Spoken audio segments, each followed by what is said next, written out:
So this is William's room. You've probably seen it like this. We've had a bit of a tidy up. Those are his brand new windows. They all look very nice, and that's the window open to get the boy smell out.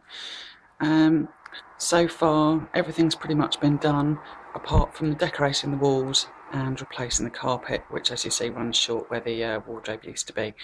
So it's all pretty much done. The wiring's all done, so he's sorted. Spare room, nothing's much changed, just new bay window, looking very lovely. Got a bit of an old curtain in the way at the moment, but as you can see, the windows are all looking very nice, and the room just needs to be decorated.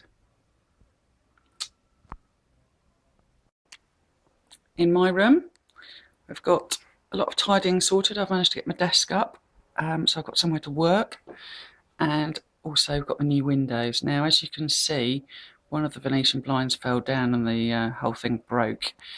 So I've got a makeshift curtain up there and the Venetian blinds. But what I have asked Jude to do is to knock up some proper blinds, because obviously window fittings make a big difference to the look and the value of the house. So that's the bedroom, and you get an idea. So that's just the way it is at the moment. That's just a big box of stuff that needs sorting. So that's looking rather nice. I haven't had the fireplace swept. And now onto the bathroom. Now you need to bear with me a little bit because I'm fighting sunshine coming in. Okay, now first of all, you may remember the ridiculously horrible plastic marble wall covering. But when that was removed, it was discovered that the walls underneath were all a mess. So I've had the whole of the bathroom and the ceiling boarded out with fresh plasterboard and then plastered on top. The toilet, as you can see, has turned round. This is due to the fact that we had to move the soil pipe outside, and so in order to keep it nice and snug against the wall, we've turned the toilet round. It actually makes the bathroom work a little better, I think. And with that, I've got rid of the old unit, which was really looking very tired and very 80s, and got a brand new sink. And as you can see, at the moment I've just got a temporary mirror there and a little shelf, but that's all in there. Now we swing round, and you can see that this bathroom is now considerably bigger due to the fact that the bath is here. Normal size bath, perfectly adequate, doesn't take 400 gallons to fill it up. The old bath is very scrappy, very messy, as you remember. Now you may notice that from this wall, with the nice brand new windows, I'm going to flash it over here as well. You can see these windows here, all nice and new. There's no, the windows were put in just after I'd had this room plastered. So what they did was they left the edges up to the window to be plastered. So that's got to be done. Don't worry about that. That's a very quick job. Just a little bit of finishing off. Now over here, we have a very, very blank wall. Now, you may remember that this had a big piece that stuck out that pushed the bath into the middle of the room, which actually had a very small chimney behind it, a chimney breast, which also wasn't being supported from downstairs in the kitchen. So we've removed the entire chimney breast here, bricked it back up, re-roofed the hole in the roof, because you may or may not remember that the roof, actually, the little chimney on the side of the house was very wonky, very unstable. So that's all gone now, because it was coming up from the kitchen and wasn't supported, which gives us a nice flush wall, which means the bath can now be pushed up against that corner rather than the window, which means that once I start tiling, I can tile in all the way up there and make a lovely shower unit. I haven't finished it yet, but you can see the potential's already there. I've got some nice taps that will stick out of the tiles. They don't come out of the bath, which makes it nice and clean. And it's going to look rather lovely. So there's quite a nice big bathroom now.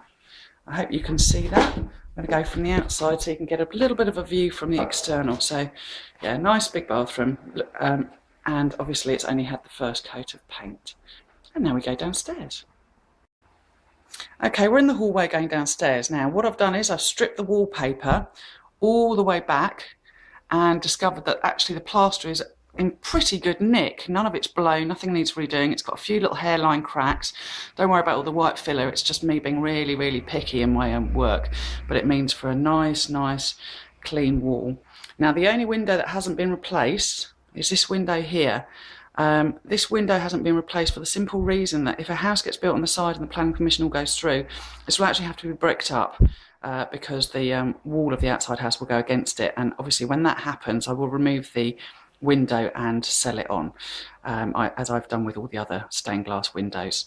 Okay, so the hallway's looking quite bare, but what you can't see on the video is that it's actually all nicely flat and fairly ready to paint with fire alarms everywhere. So we go down the stairs, and as we go down the stairs you can see again the downstairs hallway is also bare. I've managed to strip all the wallpaper off, and there's the hallway.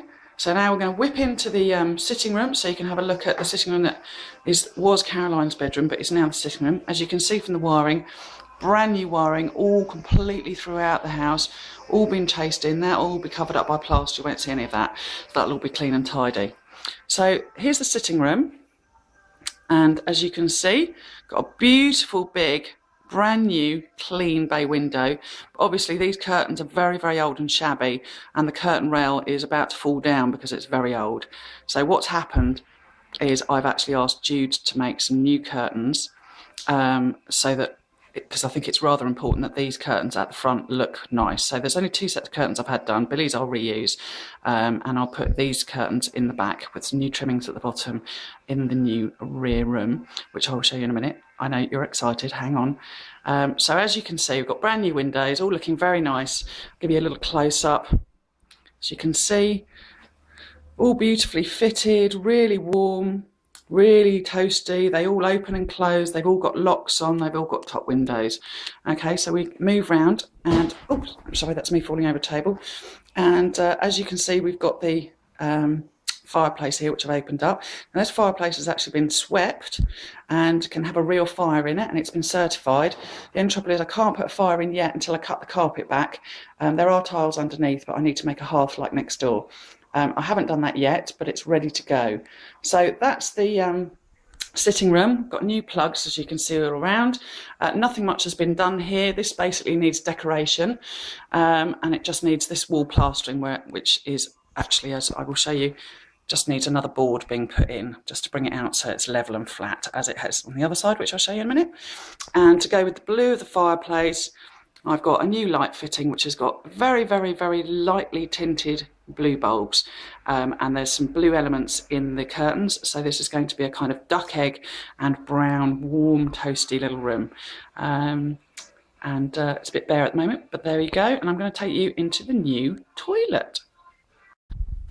Okay, I leave the best till last. This is the hallway where we used to hang our coats. That there is some wooden flooring, part of which I've already laid. Now, you may remember what we used to do is we used to go along this corridor, and we'd either go left into the sort of dining sitting room, or we go right into the kitchen. Now, I've managed to reclaim the kitchen. So we've built a wall here, so you can't get into the kitchen anymore, because this, now, there's a little radiator, give you a bit of a clue. This now leads into the understairs toilet.